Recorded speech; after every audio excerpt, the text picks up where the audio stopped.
And as always, we're going to be looking for accurate context, good risk management, and always exercising good patience. Everybody who's traded has gone through periods of time where their strategy hasn't worked.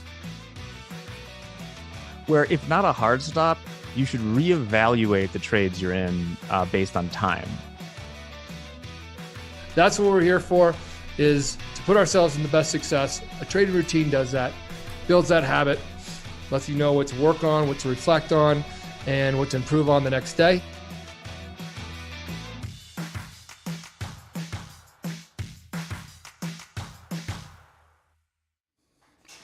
Good morning and welcome to the market forecast for Wednesday, June the 8th.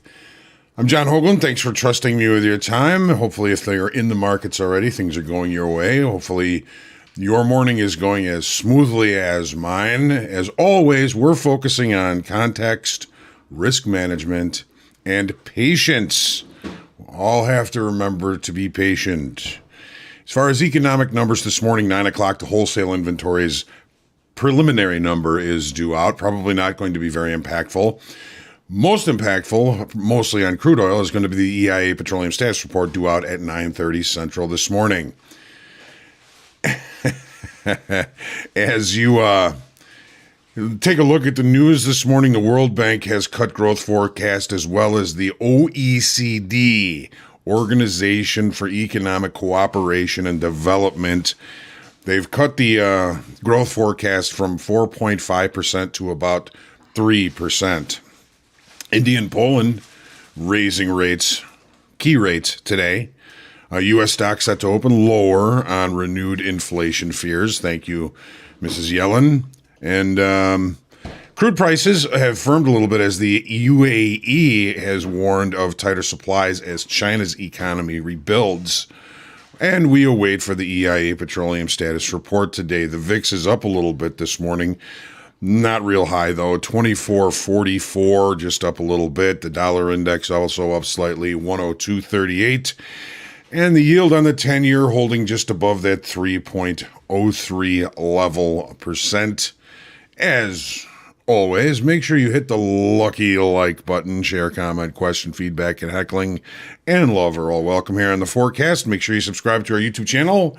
Today is Wednesday. It is group coaching day. There is the link so you can register and meet me at 1 p.m. in our Zoom room for an hour-long group coaching session. We'd love to see you there. Would love to have the challenge of answering your questions. Nobody knows everything. I know I certainly don't. But we're going to sit and talk together for an hour. It's one of the things I love is sitting, talking trading with traders. This morning, we have Chillin' with Dylan first in the room. He wants his cookie, and he shall have it.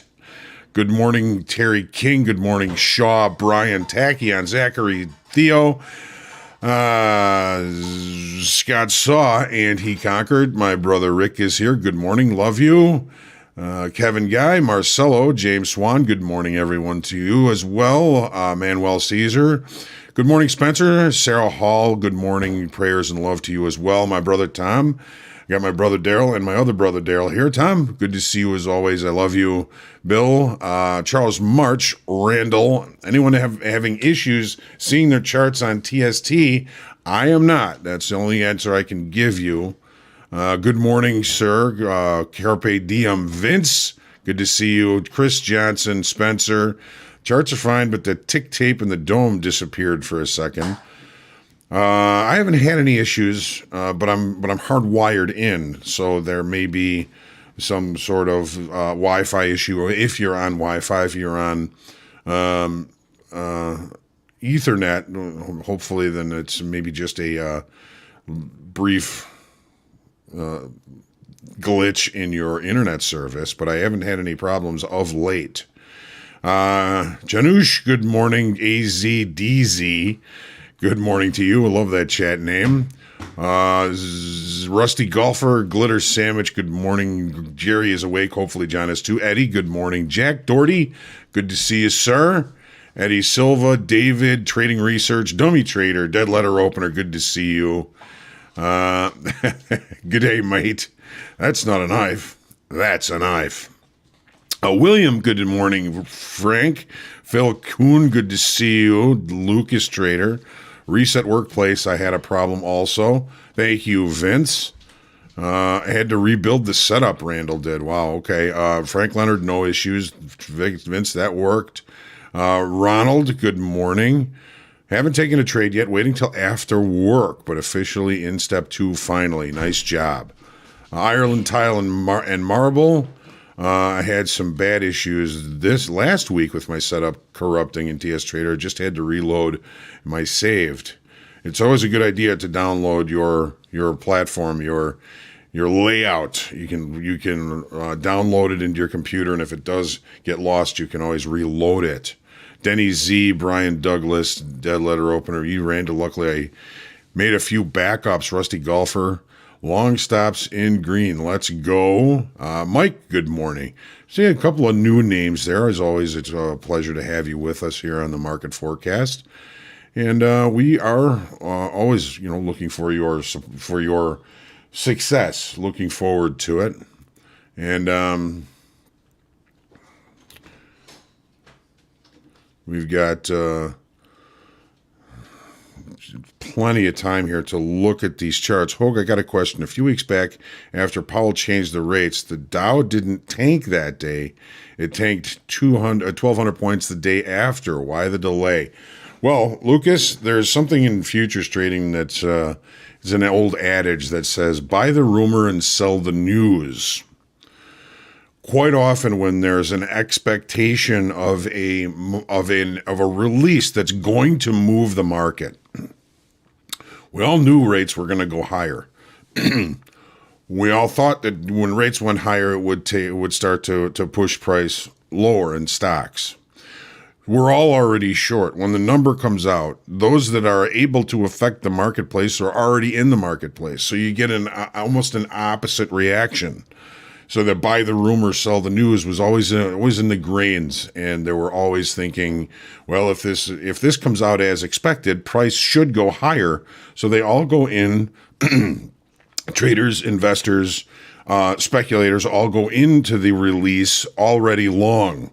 When they're already long, there's nobody really left to buy the market to push price higher. So you get the opposite reaction initially, and then finally the market follows the fundamental with regards to what the direction is or what the direction should be. So that can be a part of why it takes a little bit of delay for price to respond the way we expect it to. Sometimes it's just a quick knee-jerk reaction.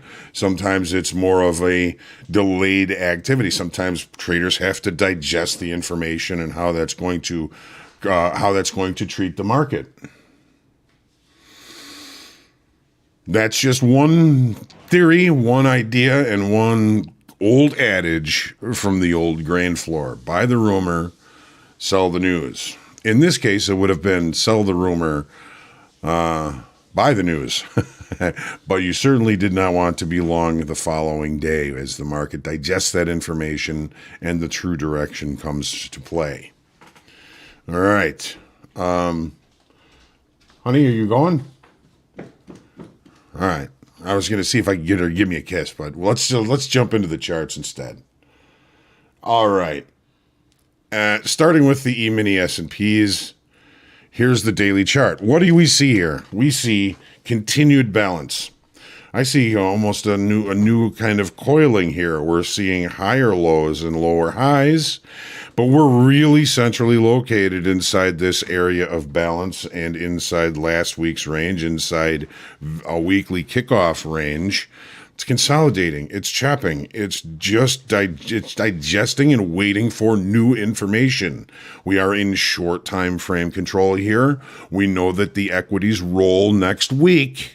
So we may be expected to stay in this range while our longer time frame traders look for an opportunity to get a cheap or make money on their rollovers. Open interest, we added 11,000 in open interest yesterday. That, again, can be largely range rollover related. And we did increase volume a little bit, but where did we go? We didn't really go anywhere. We tested the low of the balance area. We rejected that. We have a late spike late in the day yesterday. So we do have some early reference to work with here as we come closer to the open in just over a half an hour. The market is waiting for new information. Check out the 30-minute chart here. Now, I thought I did. There it is. So I've taken the range that we're currently in, and I've put a volume profile including the entire range bound area that we're in. When we see these markets in range bound, when the bell curve begins to even out, sort of the way the S&P is now, we're getting closer and closer to a potential change in market state. As soon as the market is done finding two-sided trade usable here, it's going to go looking for other areas to facilitate trade. It's using up its ability to facilitate trade here, and it can do this for a long period of time. We don't know when it's going to break out. We don't know what direction it's going to break out. Yesterday we had an opportunity near the low of the range area to have an opportunity to look for a buy, and that buy paid us pretty much the entire day. We had open outside of previous range, reacceptance inside yet previous day's area of balance or value area. Once we accepted inside value, the target was to the other extreme of value, and then we put a late spike in at the end of the day yesterday. We have some overnight shorts. Look at the overnight shorts from yesterday. The overnight shorts were the ones that really incited this market and moved back to the upside, to the other extreme of value, and then some. These red lines here are the value area of this current area of balance. We're inside of that. We're inside of yesterday's value area. There is still potential for repair. When we take a look at this bell curve here, we're in an area that is boding for repair in the longer time frame. We're also in an area that is boding for repair in the shorter time frame, in yesterday's profile. Okay, now let's focus on the late spikes. We had one in the Nasdaq as well. So here's our late spike. Settlement was all the way up here at 41.5875. Joe, the only way that I've known the late spike to be valuable is on the 30-minute last 30-minute candle. The late spike is the market moving to an area of, well, it's a range extension where price has not given the opportunity to accept through time. So that's why when we look at this late spike here, and the base of this late spike is about right here, and the base is 41.52 even is the base. The late spike started at 41.59. So we've got about a $3 or a 3-point move here that I'm really kind of focusing on for a potential opportunity today. When we open below the late spike, the market is showing that it is rejecting that higher price. When we open in or above the late spike, the market is showing signs of accepting that higher price. So where we're to open now, we're opening below the base of the late spike, which we don't have a lot of time for acceptance up here. So there's the probability that we are going to reject this late spike and perhaps look to prices lower. Now we do have to remember that we have short overnight inventory and we're in short time frame control. Look at this daily chart. There's been no real major moves, no adjustments in longer time frame inventory that are all that impactful. We've seen longer time frame activity in this market through ICE orders, but we've not been directional, and we may not be directional as we get close to rollover. So we're in range, we're in value, much different than yesterday. Yesterday we had overnight inventory to the short side against support levels and below the previous day's value or area of value. Well, when our short time frame traders took us back to value and found acceptance there, that was our signal to start looking for longs, usually in all the wrong places, but we have the at least the probability that when we reaccept inside value, there's a good probability of reaching the other extreme at some point during the day.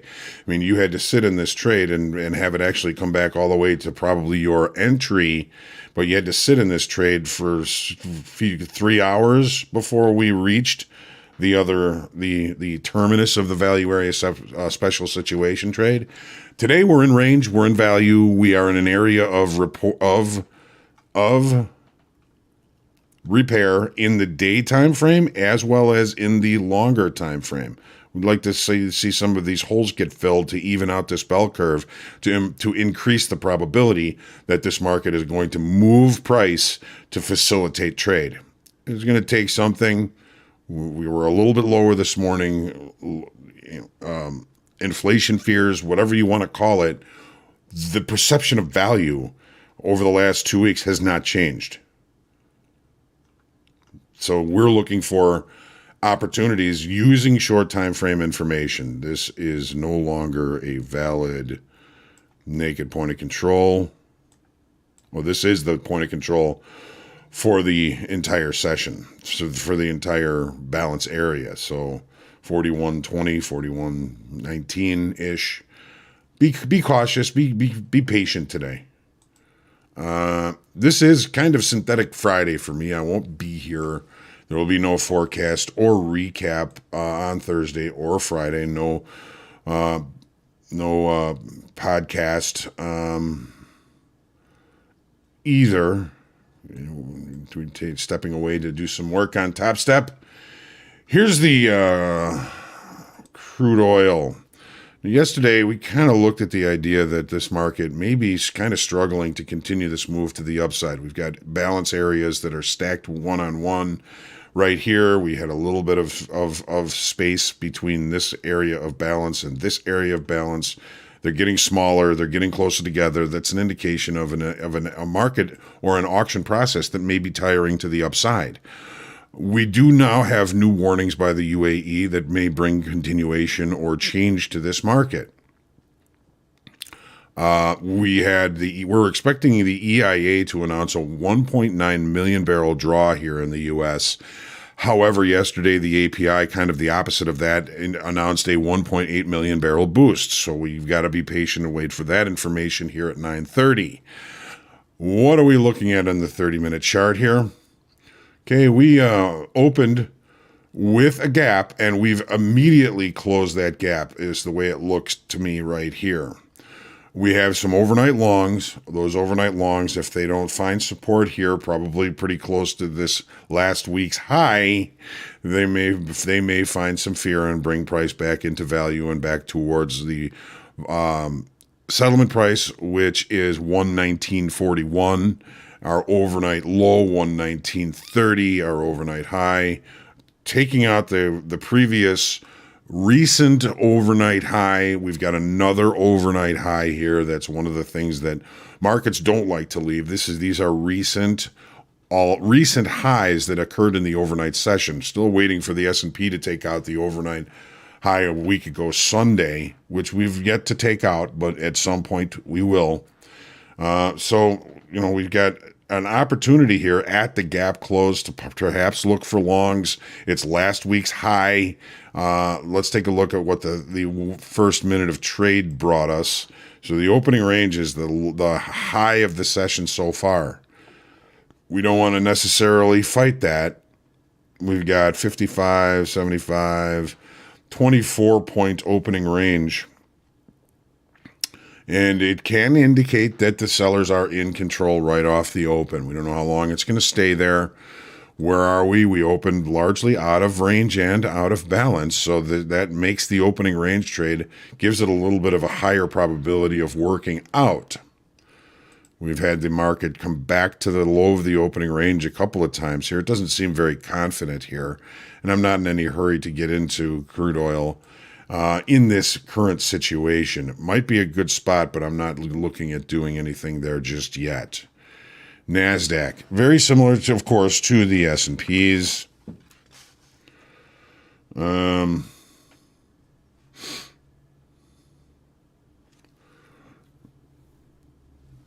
Balance. We actually looked below last week's low in the Nasdaq, where we failed to do that in the S&Ps. It took us all day to reach the value area special situation trade yesterday in the Nasdaq. Balance, short time frame control, consolidation, chop, whatever you want to call it. We need new business for this market to move away from this. And don't forget, it rolls next week. So the rollover range has already been established, and we may stay in that through rollover before we find any true impetus to move away from this level. And of course, as we all know, anything can happen. ACH, anything can happen. Somebody says something, something happens. We know that these markets are like sore toes. If you have a sore toe, eventually you're going to bang it on something. Take a look at the 30-minute chart. We added about 1,100 in open interest yesterday. Volume wasn't all that bad, especially coming into rollover, but here we sit. So here's our balance area. Even bell curve, getting more even. We've got a little bit of repair due here. We've got a little bit of repair due here. What are we doing? Here's the late spike. Okay, the late spike. We've got settlement in the late spike, which is 12,711.50. I'm going to make this a lot bigger so we can see what we're looking at here. We've got the late spike base, 12,703.75 right here. Pretty close to this 12,700 level that was a previous weekly kickoff level that sometimes I leave them grayed out if I believe they're going to be useful at some point in the past. I'm not sure that this one's all that useful, so I'm going to remove it now. We do have the base of the late spike. We have the start of the late spike, which is down here at 12,683.75. This looks like an area, just like in the S&Ps, that it looks like a good area for us to fish. We've got value high of the overall range that we're kind of up against here. We just took a look at it an hour or 2 hours here before the open. But here we sit with some shorts, overnight shorts, right in the middle of value.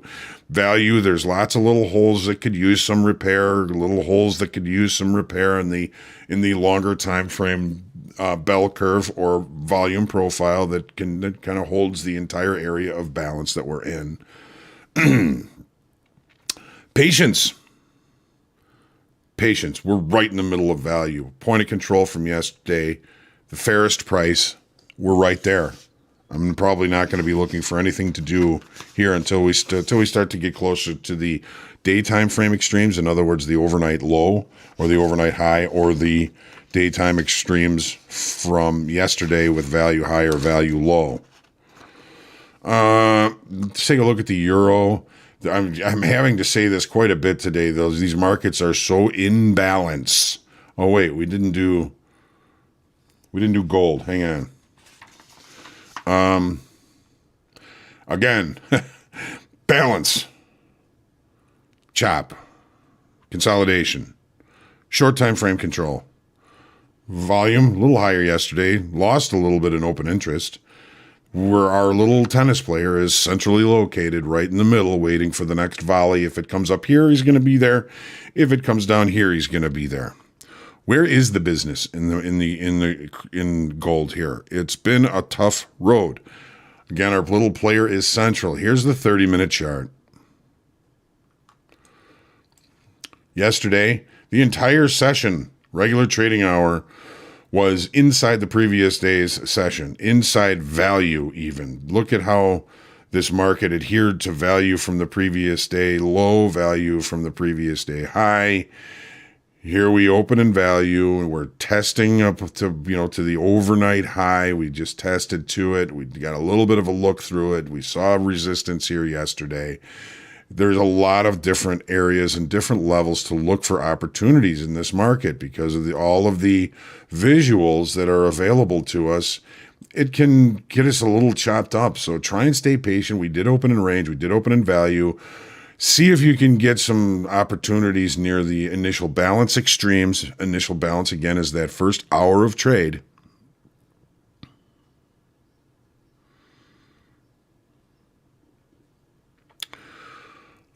I see a quick question here. Rollover. What's rollover? Brian,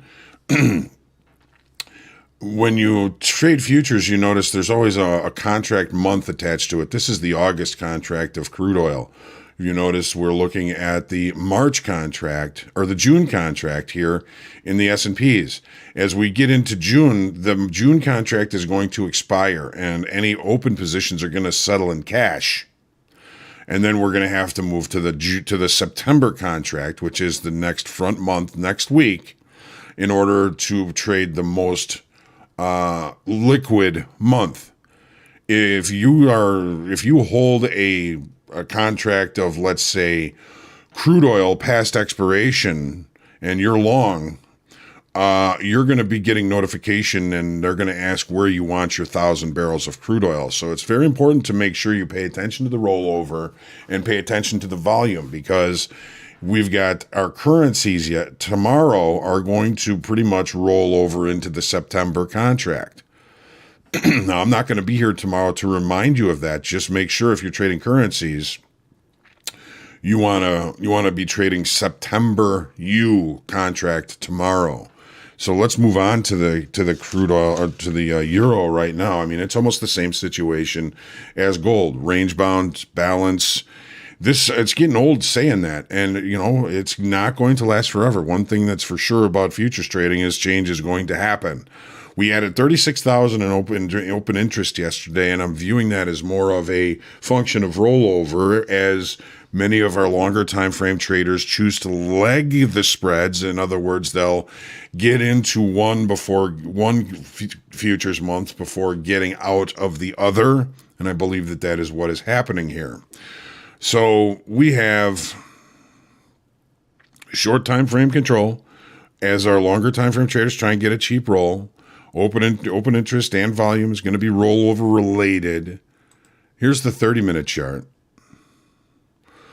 So again, short time frame control, short time frame levels being respected. Our yesterday's high, value high from the previous day. The day before's high, point of control and settlement. The day before, point of control and the high of the previous day.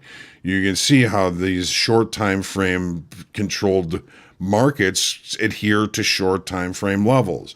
This low here, close to the previous day's high. This day's high, close to the day before's high. It's just the way these markets work when they're in short time frame, because we're the only ones looking at it. So now we've got the opportunity to catch a breakout to the upside. Well, a gap to the upside. We haven't been able to close this gap, so we look for opportunities to buy weakness, until we accept back in yesterday's range, and most certainly inside yesterday's value. We're not going to be looking for longs anymore until we bring price back down to value low from yesterday. This market is in rollover. I tend not to trade directionally in rollover markets, so I'm probably not going to be doing anything in the euro today. I may even be thinking about not doing much in the S&Ps either, because we know that rollover is next week. They've got it scheduled on one website on Tuesday, but rollovers for the equities have always been on Thursday. I haven't done any research to find out why they've got it on Tuesday, but I'm just going to be watching the volume next week to make my decision when to move to the September contract. All right, Brian. So hopefully that was a good answer for you. If you have more questions about it, come to group coaching today. Here's the 10-year. Rates holding above 3%. We're kind of a little bit range bound here. We added 3,600 in open interest on the upside yesterday. So maybe we've got a few little shorter time frame longs trapped here. Let's take a look at the 30. So we open in range and in value, or open and in range out of value. We've got a lot of short time frame shorts in this market just from the overnight session. Maybe our longs, short time frame longs, are part of this, just getting out of those longs. I see opportunity right here near this week's low. And we know that FOMC meeting is next week.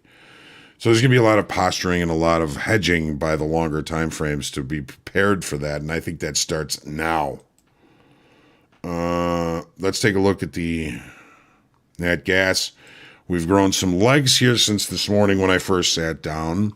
Volume and open interest indicate a little bit of profit taking yesterday. The volume was a little bit lower, and we lost about 8,400 in open interest. So every time we get up to this area, it seems we run into some sellers, whether they are long liquidators or protecting this level. We don't see the same protection at this level that we saw a couple of weeks ago in these pin bars, these tweezer bars. This was just flat out rejection.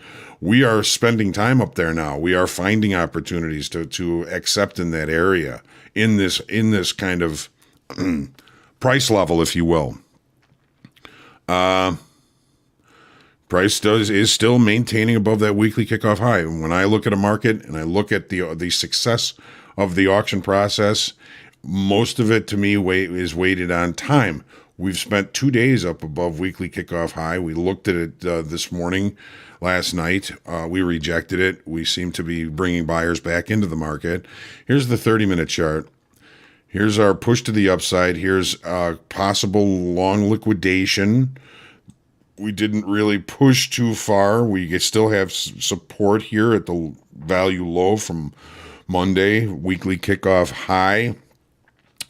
Last night we traded to the low from the previous session, and we seem to be growing some legs back to the upside. The last thing I want to do is fight this move. I've got a measured move that takes us up over $10.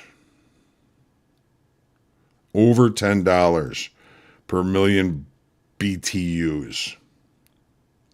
$10. It's a pretty substantial move. I do not want to fight any upside moves in nat gas. They're paying, I think, 3 times what we're paying for nat gas in Europe right now. So I'm not looking to be shorting nat gas anytime soon, not unless something very strange happens. And strange things do happen. All right. So what's going on here?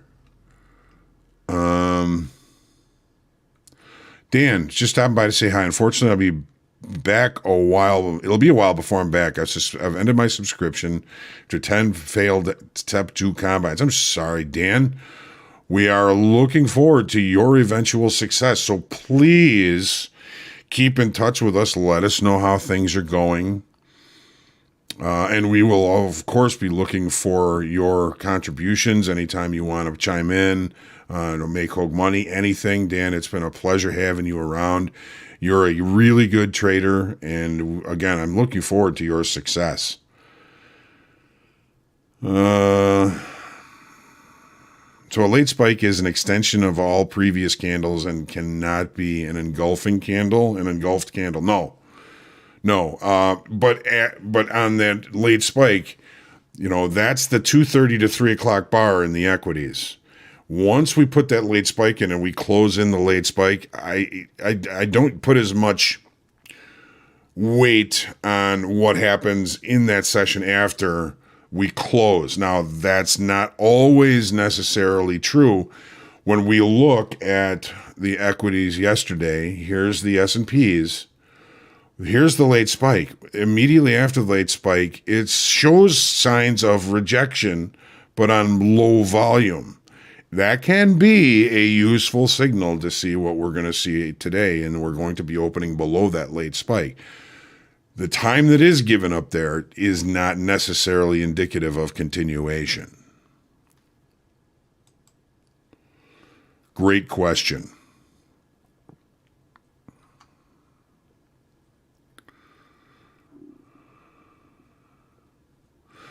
Hope you come back. Yes, we all hope you come back, Dan. And you know, this is a community that you're welcome, whether you're in a trading combine or not. We would love to hear stories of your success, whether you are here or not here, whatever it is. Just make sure you keep in touch, Dan. You got a lot of friends here. You got a lot of family here. You know, there's a lot of times when I walked away. Usually I walked away for about a day. But this is hard to do. You know, this is not easy.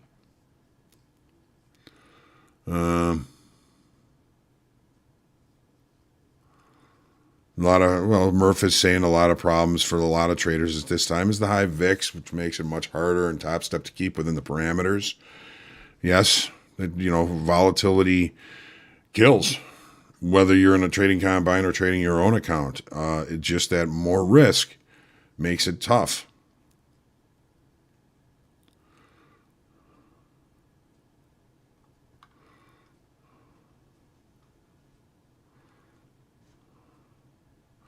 See, you got Zach S., you got everybody talking, saying, Dan, we really appreciated having you around. We'd really appreciate you sticking around no matter what you're looking to do. Blessings to you, Dan. And we, of course, are hoping nothing but the best for you.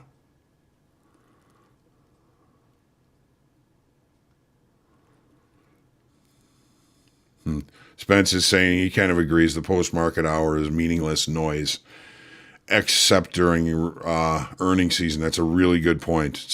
James, we'll see you then. Just a giant flat at this point. Be well, Dan, Sarah Hall, everybody's saying we got a lot of love, a lot of family here. Don't starve us, Dan. Stop by and say hello once in a while. We would love to see you and know how things are going for you. Jan, how do you set up the profile to capture the range? Well, on the T4, on the TS Trader platform, you can set up a profile for a specific date and time. You can set up a profile, let's say here, we're just about to open the S&Ps. Here's yesterday's range. And I can set up a profile here for the overnight session. 1700 is 5 o'clock last night. All I do is click on that volume profile button, let it go, and then click where I want it to start.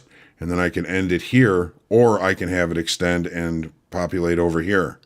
If you have more questions about that, come to group coaching. We'll look forward to seeing you there, and I can take you through a little bit more of an opportunity to see how that volume profile works here on TS Trader. All right. So again, this is the last forecast for the week. Be out on Thursday and Friday. Well, we will have a recap today. Looking forward to seeing everybody there. Dan, sorry to see you go. Sad day for all of us. You had a lot of friends here. You still have a lot of friends. You have a lot of family here. We will be looking forward to hearing from you soon. Let's take our deep breath. Stay humble, grateful, and creative. And be kind to yourself. Give yourself some time if you need some time. 100%. This is hard to do. Be good to yourself. Be good to others. Keep praying for peace. Blessings to you all. And as far as the forecast is concerned, I'll see you on Monday. I will see you for the recap today and for group coaching. So hopefully we'll see you then. Trade well, everyone. Get out there and profit. Blessings, Dan.